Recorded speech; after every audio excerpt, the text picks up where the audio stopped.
প্রিয় দর্শক সকলকে আমন্ত্রণ জানাচ্ছি খবরের কাগজের নিয়মিত আয়োজন আজকের খবরের কাগজে। সাথে রয়েছি আমি কাজী মোহাম্মদ আরাফাত। চলুন দর্শক দেখে নেওয়া যাক আজকের খবরের কাগজ আমাদের জন্য কি কি খবর নিয়ে এসেছে।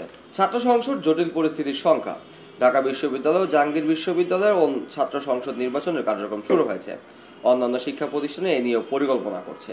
ইউএসএইডির সহায়তা স্থগিত, তহবিল বন্ধের চিঠি এখনো পায়নি পররাষ্ট্র উপদেষ্টা। গত 20 জানুয়ারি দায়িত্ব নিয়ে যুক্তরাষ্ট্রের প্রেসিডেন্ট ডোনাল্ড ট্রাম্প একটি নির্বাহী আদেশের জারি করেছেন। তাতে 90 দিনের জন্য বিদেশি সহায়তা স্থগিতের জন্য সিদ্ধান্ত জানিয়েছেন তিনি। পুতুল কানাডার নাগরিক দেশে ফিরিয়ে আনার চেষ্টা, ক্ষমতাচ্যুত প্রধানমন্ত্রী শেখ হাসিনার মেয়ে সাইমা ওয়াজেদ পুতুলকে দেশে ফিরিয়ে আনার চেষ্টা করছে দুর্নীতি দমন কমিশন দুদক। দুর্নীতির অভিযোগে ইতিমধ্যে পুতুলের বিরুদ্ধে মামলা করেছে সংস্থাটি। শাহবাগে গতকাল স্বতন্ত্র ইফতেতিয়া মাদ্রাসার শিক্ষকের ঐক্যজোট পদযাত্রায় জলকামান নিক্ষেপে আহত এক শিক্ষককে তাৎক্ষণিক সেবা প্রদান করে পুলিশের এক সদস্য। সুস্থ হতে এসে হচ্ছেন অসুস্থ। হাসপাতালে মানুষ আসছেন সুস্থতার আশায়, কিন্তু সুস্থ না হয়ে যদি সেই রোগে আক্রান্ত হয়ে মারা যান তাহলে বিষয়টা কেমন হয়? হ্যাঁ, তেমনই হয়েছে অহরহ। জ্বর নিয়ে ভর্তি হয়ে মারা যাচ্ছেন নিউমোনিয়া কিংবা অন্য কোনো সংক্রমণে। মেঘনার পানি দূষণ, মরে ভেসে হচ্ছে প্রচুর মাছ। চাঁদপুরে মতলব উত্তরে মেঘনা নদীতে মরে ভেসে উঠছে নানা প্রজাতির জলজ প্রাণীসহ মাছ। জেল পলাতক 700 আসামি এখনো অধরা। স্বরাষ্ট্র উপদেষ্টা লেফটেন্যান্ট কর্নেল অবসরপ্রাপ্ত জাহাঙ্গীর আলম চৌধুরী বলেছেন, জুলাই আগস্টে আন্দোলনরত দেশের বিভিন্ন কারাগার থেকে পলাতক অন্তত 700 বন্দী এখনো ধরা পড়েনি। বিমানের বাল্ক টিকিট বিক্রির বন্ধের দাবি আটাবের। এয়ারলাইন্স কর্তৃক যাত্রীর নাম, পাসপোর্ট, ভিসা ছাড়া বাল্ক টিকিট বিক্রি, এয়ার টিকিটের অস্বাভাবিক মূল্য বৃদ্ধি এবং মজুতদারিতে বন্ধের দাবি জানিয়েছে ট্রাভেল এজেন্টের সংগঠন association of travel agent of Bangladesh ATAB. বাংলাদেশের নৌবাহিনী জাহাজগুলো পাকিস্তানে আন্তর্জাতিক ফ্লট রিভিউ অংশ নিতে পাকিস্তানের করাচির উদ্দেশ্যে চট্টগ্রামে জেট ত্যাগ করেছে বাংলাদেশ নৌবাহিনী জাহাজ বানইজা সমুদ্র জয়। এই মুহূর্তে অর্থনৈতিক সংস্কার জরুরি, আন্তর্জাতিক কাস্টমস দিবসের আলোচনায় অর্থ উপদেষ্টা।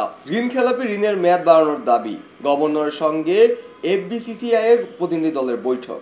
এফবিসিসিআই এর একটি প্রতিনিধি দল গতকাল গভর্নর ডক্টর আহসান এস মনসুরের সঙ্গে তার দপ্তরে সৌজন্য সাক্ষাৎ করেন। জাইকার সহায়তা চায় সরকার। নৌ পরিবহন ও শ্রম ও কর্মসংস্থান উপদেষ্টা ব্রিগেডিয়ার জেনারেল অবসরপ্রাপ্ত এম শাখাওয়াত হোসেন বলেছেন, জাপান বাংলাদেশের পরীক্ষিত বন্ধু।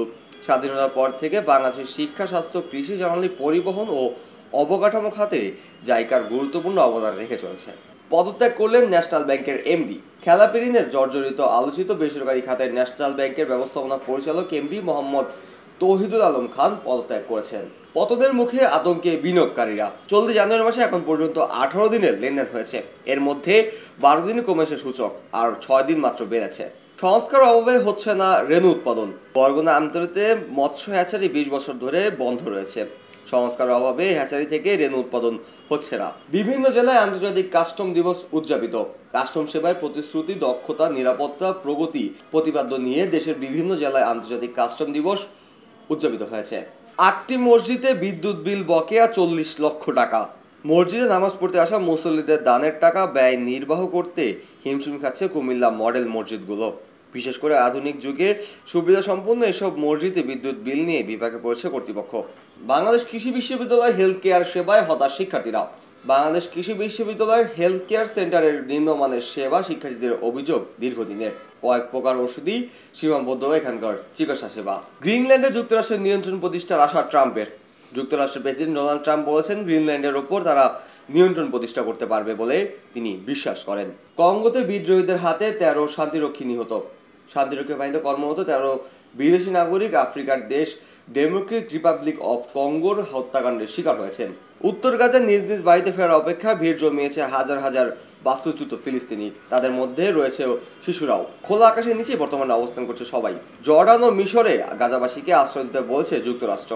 প্লে অফে বরিশাল, ফাহিমের 7 রানে 5 উইকেট। জিতলেই নিশ্চিত প্লে অফ, এমন সমীকরণ নিয়ে মাঠে নেমেছিল ফরচুন বরিশাল। হয়েছেও তাই। সিলেট সিক্সার্সকে 8 উইকেটে হারিয়ে রংপুরের পর দ্বিতীয় দল হিসেবে বিপিএলে প্লে অফ নিশ্চিত করেছে তামিম ইকবালের দল ফরচুন বরিশাল। ক্লাবগুলোর দাবি যৌক্তিক ছিল। Cricket committee of Dhaka metropolitan এর আওতাধীন ক্লাবগুলোর দাবির মুখে বিসিবি গঠনতন্ত্র সংশোধন কমিটির কার্যক্রম স্থগিত হয়েছে। বিএনপির সঙ্গে ছাত্র নেতাদের ভুল বোঝাবুঝি কাম্য নয়। দেশের বৃহত্তম রাজনৈতিক দল বিএনপির সঙ্গে বৈষম্যবিরোধী ছাত্র আন্দোলনের নেতাদের ভুল বোঝাবুঝি কাম্য নয়। গতকাল রবিবার ফেসবুক পোস্টে এই কথা জানিয়েছেন অন্ধ্রপ্রদেশ সরকারের আইন, বিচার ও সংসদ বিষয়ক উপদেষ্টা ডক্টর আসিফ নজরুল। বিদায় নিলেন ডোনাল্ড লু। যুক্তরাষ্ট্রের দক্ষিণ ও মধ্য এশিয়া বিষয়ক সহকারী পররাষ্ট্রমন্ত্রী হিসাবে ডোনাল্ড লুর মেয়াদ শেষ হয়েছে। ঢাবি ও 7 কলেজের শিক্ষার্থীদের মধ্যে ধাওয়া পাল্টা ধাওয়া, 4 প্লাটুন বিজিবি মোতায়েন। 5 দফা দাবিতে রাজধানীর সায়েন্স ল্যাব ও টেকনিক্যাল মোড় অবরোধ করে ঢাকা বিশ্ববিদ্যালয়ের ডাবের উপাচার্য বাসভবনে ঘেরাও করতে গেলে অধিভুক্ত 7 কলেজের শিক্ষার্থীর সঙ্গে ধাওয়া পাল্টা ধাওয়ার ঘটনা ঘটেছে। গতকাল রাত 11টার দিকে দুই পক্ষের ধাওয়া পাল্টা ধাওয়া শুরু হয়। তৎপর দুদক ফিরেছে স্বরূপে। দুর্নীতি অনিয়ম সুনির্দিষ্টভাবে অভিযোগ পেলেই অ্যাকশনে যাচ্ছে দুর্নীতি দমন কমিশন দুদক। পরিমণির বিরুদ্ধে গ্রেফতারি পরোয়ানা। ব্যবসায়ী নাসির উদ্দিন মাহমুদকে মারধর, ভাঙচুর ও ভয়ভীতি দেখানোর মামলায় আলোচিত নায়িকা পরিমণির বিরুদ্ধে গ্রেফতারি পরোয়ানা জারি করেছে আদালত। এবার এমপি পদ ছাড়তেও চাপ প্রয়োগ করা হচ্ছে টিউলিপকে। দুর্নীতির অভিযোগে যুক্তরাষ্ট্রের ট্রেজারি মিনিস্ট্রির পদ ছাড়ার পর এবার ক্ষমতাসীন লেবার পার্টির পদ ছাড়ার জন্য টিউলিপ সিদ্দিকের উপর চাপ বাড়ছে। হামলায় আহত ম্যাজিস্ট্রেট। পুরান ঢাকা চকবাজার ইসলামবাগ এলাকায় নিষিদ্ধ পলিথিন ফ্যাক্টরিতে অভিযান চালাতে গিয়ে হামলার শিকার হয়েছে নির্বাহী ম্যাজিস্ট্রেট মোহাম্মদ শওকত আলী। দর্শক, এই ছিল আজকের খবরের কাগজের প্রধান শিরোনামগুলো। পরবর্তী অনুষ্ঠান দেখার জন্য আমন্ত্রণ জানিয়ে আজ এখানে শেষ করছি। আমি কাজী মোহাম্মদ আরাফাত। খবরের কাগজ, নিখাত, নির্ভীক, নিরপেক্ষ।